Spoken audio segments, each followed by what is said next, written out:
Hi, everybody. Hello. Well, welcome to our November backyard update. We did a backyard update in April, and this magnolia tree behind us in the spring was pink from blossoms of spring, and now we're in autumn, and our colors have changed. The leaves are dropping, and we really welcome each season as it comes. For me, seasons are just a rhythm of life, and it reminds us of how God works in our lives through different seasons. And we wanted to just update you on, how we feel like God is calling us to work in our next season of ministry with Global Training Network in New York. And we're so appreciative of all of our ministry partners who've walked with us these next 10 years. And we're just looking forward to what He's going to do in the next 10 and 20 years in our ministry here. And so one of the things we've done, and COVID has kind of given us some time, a lot of time, more than we planned for, to think and pray. And we took some time to just look back and see how has God used us. And so, Karen, when you've prayed and looked back, how has God used us? What has come to your heart? Yeah, so the thing that seems clear to me, and probably to you guys too, as you walked alongside us during the years, is that we have had great success. When I say success, meaningful impact in the lives of people who are hurting, whether it's from abuse or hurt from the church, or hurting and maybe confused, who want to be used by God, but they have questions and are wanting clarity. And God has used us to help us be like a healing and also a clarifying force that enables people to be empowered to live the life that God has designed them to live. Yeah. We've been really privileged. People have come to us and said things like, "You've helped me find my faith again," or "You've helped me to heal from my hurt." I experience joy now. It's just so many things like that. Things giving people different perspective when we talk about kingdom living. And we're so grateful of all that God has done. And so we say, how is God going to use that in our lives? And one of the things that's really hit us, really has been impactful to us, is the amount of young people who fit into the category of people that Karen and I are talking about who have left the church. In fact, Barna did a study in 2013 that said that 59% of people who grew up in the church and are now in their 20s have left the church or their faith altogether.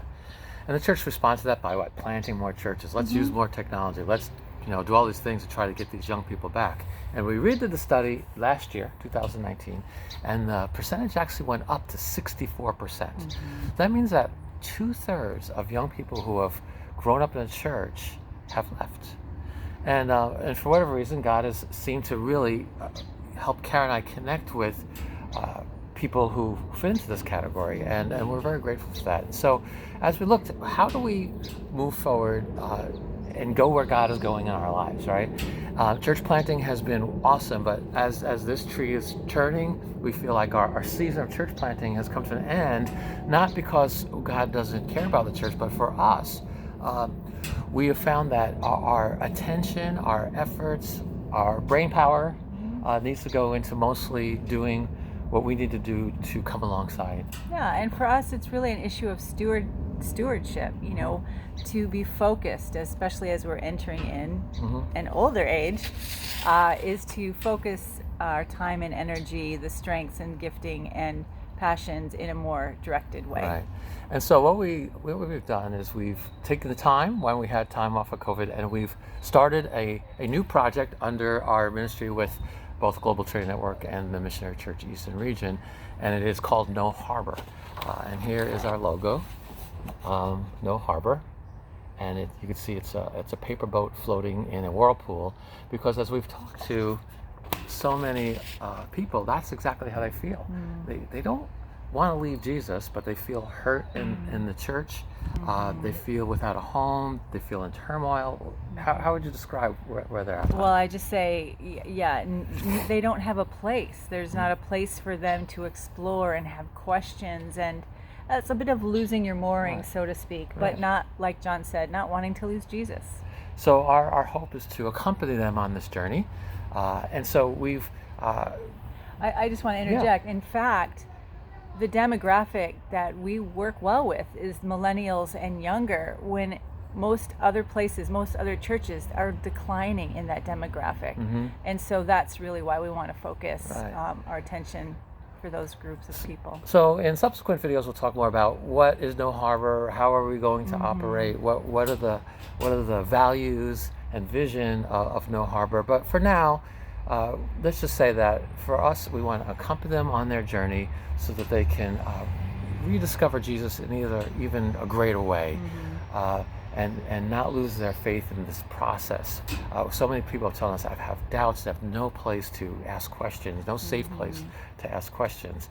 And so we envision groups in our home once the pandemic is over, also leading cohorts of pastors who are interested in making the course corrections necessary, and also a lot of writing and healing groups. Yeah, John will be doing the writing mostly. That's not my thing. But healing groups, absolutely. Discussion, healthy spirituality, the integration of emotional and spiritual health. So close to our hearts. Yes. And theology, how it's all important. And so we're excited about it, and we're so grateful for your partnership. So we're continuing with Global Training Network, just rather than focusing our efforts on church planting, we're focusing our time and effort on a group of people who God has seemed to give us a connection with. And through your partnership with us, we see many people just going on this journey of questions and ending on that journey just finding Jesus in a new and incredible way. Yeah, and I would add it's people from all walks of life, including leaders who just want to have a space for more processing, and then they can go out and they will be the future and are the future leaders of the church.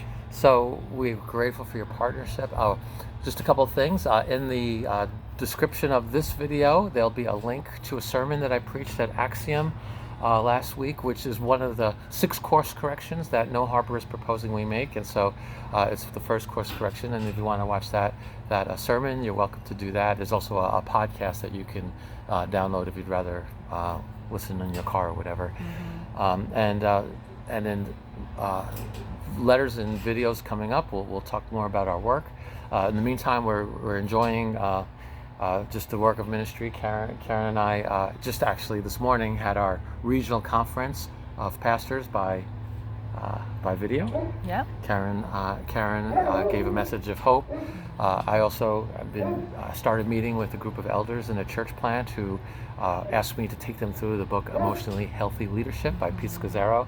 Our first meeting was wonderful, and just so privileged to help a group of church plant leaders to develop emotional health and be better, more healthy leaders in their church. So again, thank you so much for your partnership. We so appreciate you guys and partnering with us in this new project, No Harbor, as part of our ministry with Global Training Network. Right, so. And we look forward to continued fruit and work together. And for those of you who are financial partners, nothing changes with giving. It's still under the umbrella of Global Training Network, just rather than that's a B, but rather than